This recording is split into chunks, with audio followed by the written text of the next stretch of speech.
What's up, guys? Welcome to the latest video of K2 Sports. I'm Kyle Kelly. Breaking video tonight. We're talking about Major Applewhite being fired after 2 seasons at the helm of the University of Houston Cougars. A surprise to some, welcoming to a lot of Cougar fans. We'll talk about how this came about, what this means for the Cougars moving forward, as far as possible new hires they might make, and how not being in a Power 5 conference is going to affect this team in this hiring process, looking for a new head coach. Obviously, this has not been a great month for Applewhite, firing his defensive coordinator, Mark D'Anfaro, at the end of the season, losing Kendall Briles to Florida State, where Briles will take over as the offensive coordinator and quarterbacks coach for the Seminoles.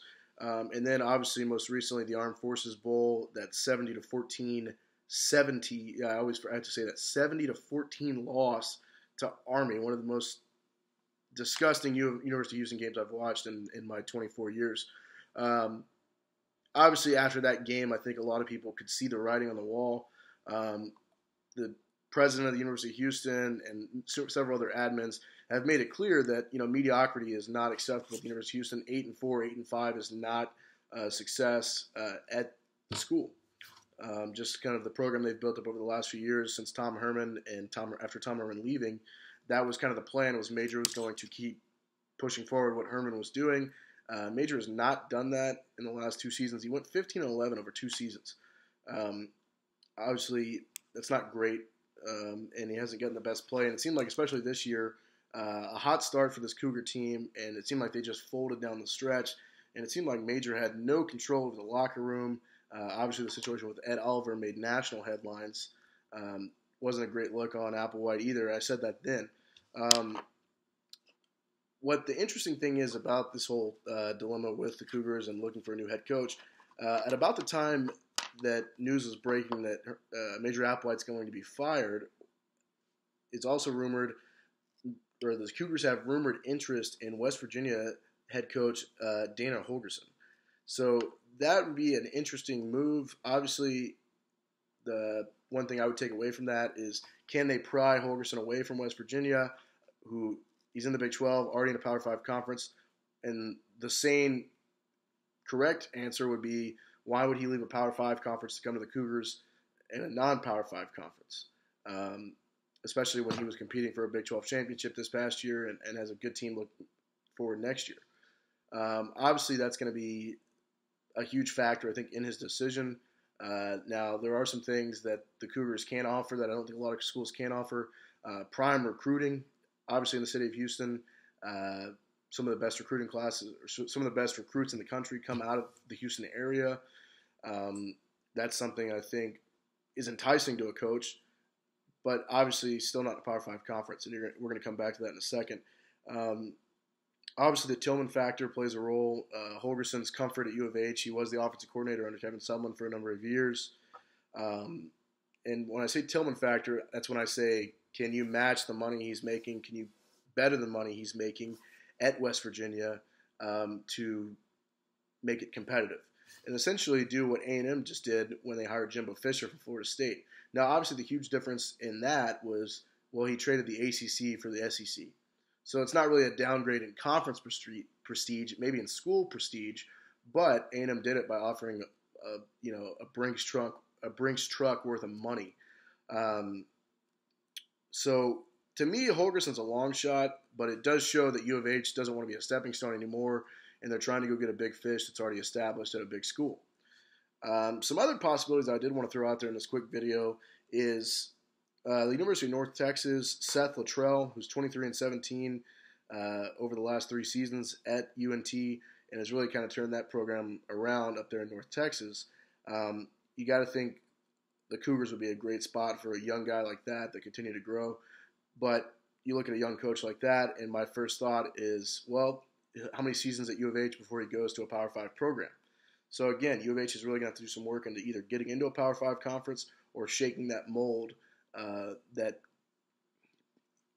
I guess in the same way UCF has done, that does not necessarily, a Power 5 conference doesn't necessarily define how good of a program you have. That being said, some other names: Syracuse, Dino Babers. What he's done this year at Syracuse has been pretty impressive. Now, Syracuse is in the ACC. Obviously, are they competing in the ACC with Clemson, and UNC is obviously on the rise there now.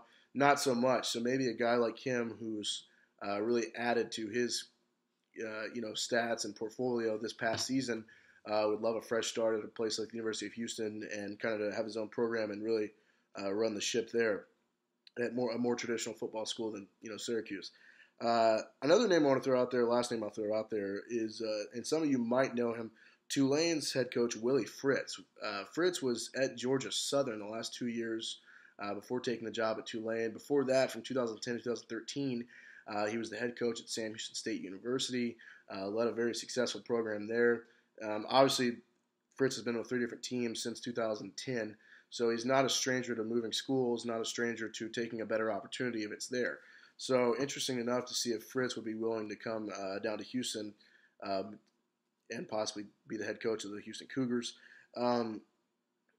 What it comes down to, and what this really is this going to be they hire another name that's going to take the program to some new heights, like with Sumlin, like with Herman, or is this going to be like those lull years after Sumlin left when Tony Levine took over and his very mediocre program?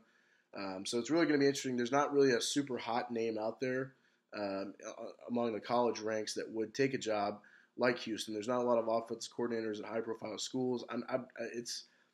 Nothing's popping out just yet. Now, obviously, once all the bowls are concluded and once the national championship's concluded, you're going to see a lot of offensive coordinators, defensive coordinators in the college ranks, possibly interviewing at some smaller schools to build their name or build a program to get where they're going. But to really shed this stepping stone mentality that, Art Briles, Baylor, Kevin Sumlin, Texas A&M, Tom Herman, Texas, the Cougars are going to have to join a Power 5 conference. Obviously, it didn't work out with the Big 12 a couple years ago, but to be taken seriously in college football, I think that's what it's going to take.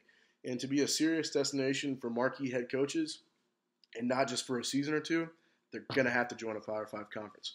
And so we'll obviously have some up-to-date breaking news on if there's other names involved in the search, and if Dana Holgorsen actually might have any interest in the job at all. That's all going to be coming out in the coming days, and I'm sure after the new year. Again, this hasn't been officially released by the University of Houston. This is just rumored to be the case. So we'll be talking more University of Houston football and where they go in the coming weeks. Any comments, questions, concerns, hey, shoot me a message, comment, Twitter, like and subscribe on YouTube. K2 Sports, thank you so much for watching, guys. A lot more to come. Stay tuned later tonight. Texans, Jags previews for tomorrow. I'm Kyle Kelly. Thank you for listening.